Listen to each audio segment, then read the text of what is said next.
Hello. The topic of this course is public economics. Public economics is a part of economics which deals with the role and presence of government in economies and societies.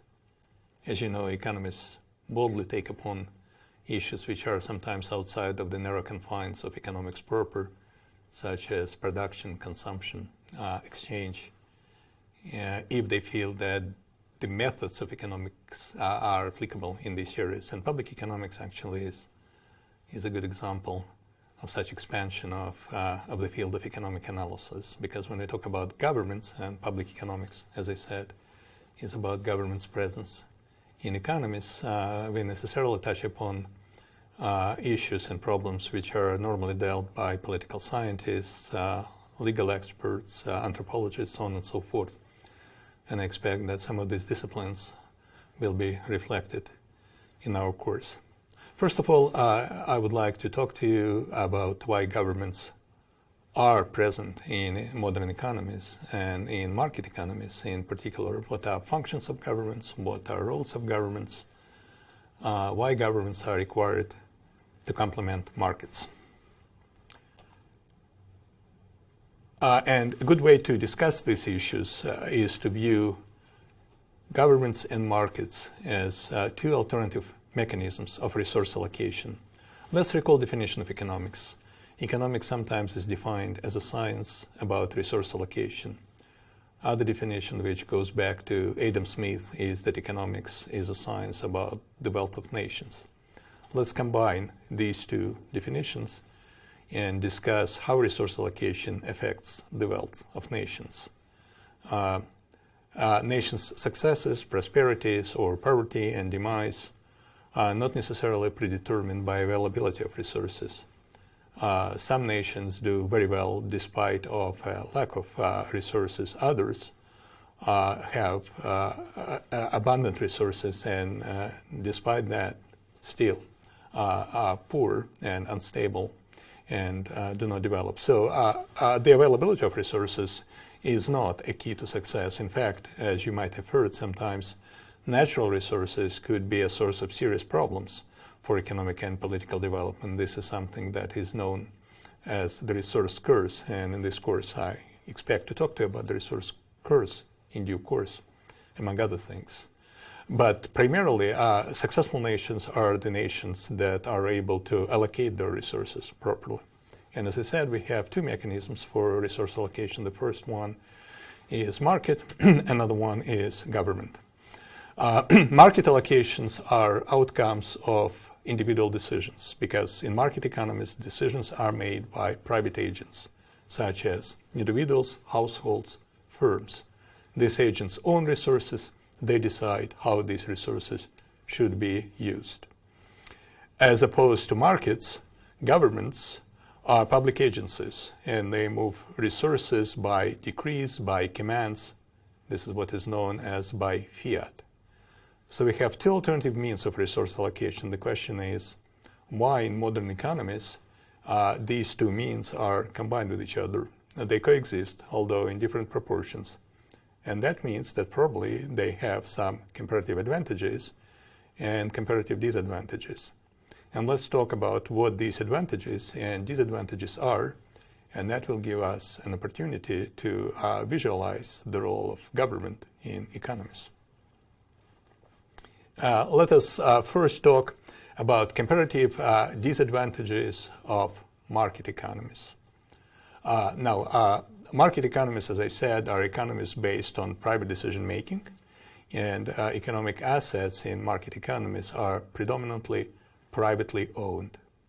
These two features of market economies, private decision-making and private ownership, are sources of two great advantages of market economies. The first one is incentives, and the second one is information. Incentives in market economies are based on private ownership.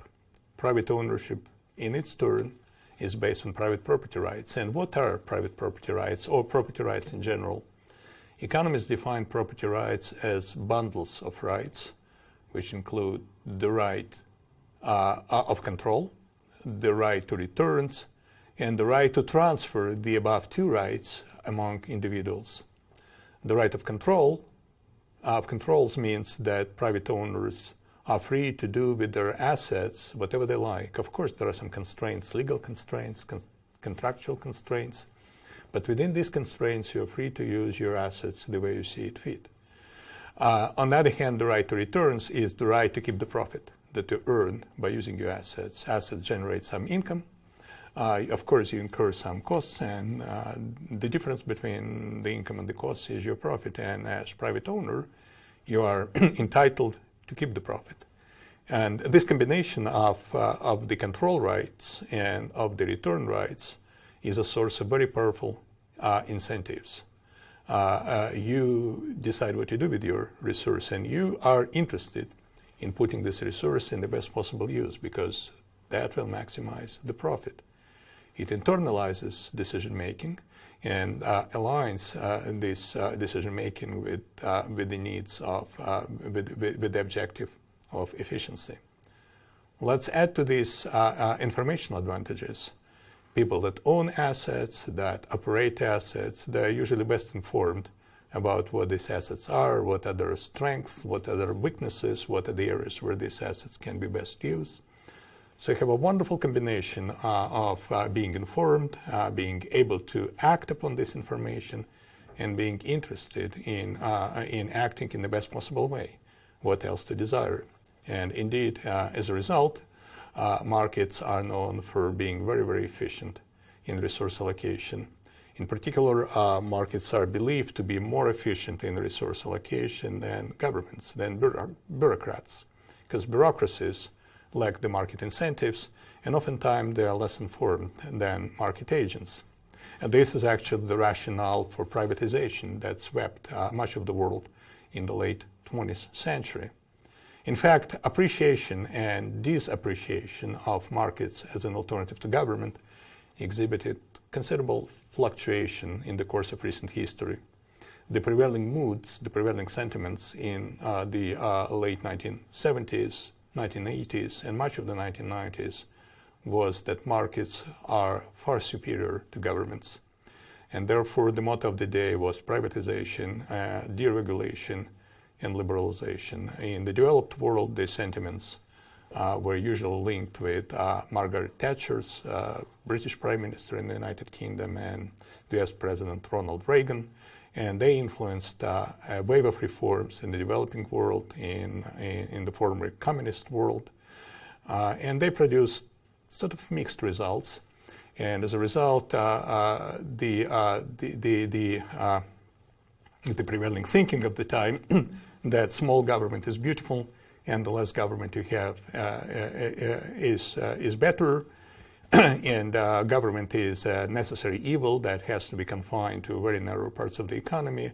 I think today the approach is somewhat more balanced, and you see a greater appreciation of big, strong, and efficient governments. Of course, on the one hand, the demise of communist command economies has very clearly illustrated what happens to nations that marginalize markets, that destroy markets, that press markets out of their economies primarily for ideological reasons. Such economies were bound to fail, and they indeed failed just in the course of a few years. But the other extreme, that there is no place for government except for some very limited functions, is probably also not the best guidance. I well recall a well-known distinguished US economist who in the mid-1990s in a private conversation said that everything that was not privatized has to be privatized, because every public enterprise is bound to be inefficient, is bound to be corrupt, is bound to be inferior to private enterprises. And when he was asked by his colleagues, are there really any areas of societies or economies that should not be privatized, he thought quite a bit, and he said, well, probably yes, there is one, and this one is armed forces. Because when people maximize profits using heavy armament, that's probably not a very good thing for the society. But failing that, everything else has to be made private. Well, as we know, in reality, we have a combination of private markets and public governments. and they differ across societies and nations in different proportions. But if we use a crude measure of government's presence in economies and measure it by the share of public sector or the budget in GDP, it varies from anywhere from 20% to over 50%. So in some economies, and they're not the worst economies in the world, governments directly control half of the economy and indirectly control the rest of the economy. And that means that probably governments have also their own advantages. Big governments are back. And as I just told you, views of the 1980s, 1990s, that the smaller the better, have given way to greater appreciation of a government which is big and strong. So the big question now is, what explains the persistent need for government in a free market economy? Societies make choices between different mechanisms of resource allocation. And social choices are different from individual choices. They are far more complex, far more nuanced and controversial. But nonetheless, if one of the mechanisms of resource allocation, such as market, is unconditionally superior to governments, then little by little, if nothing else, by some process of natural selection, governments would be driven out of our life. As you see, exactly the opposite is happening, and that means that governments should probably also be considered as a means of resource allocation, which under certain circumstances is superior to markets. So the big question now is, under what conditions governments are doing better than markets?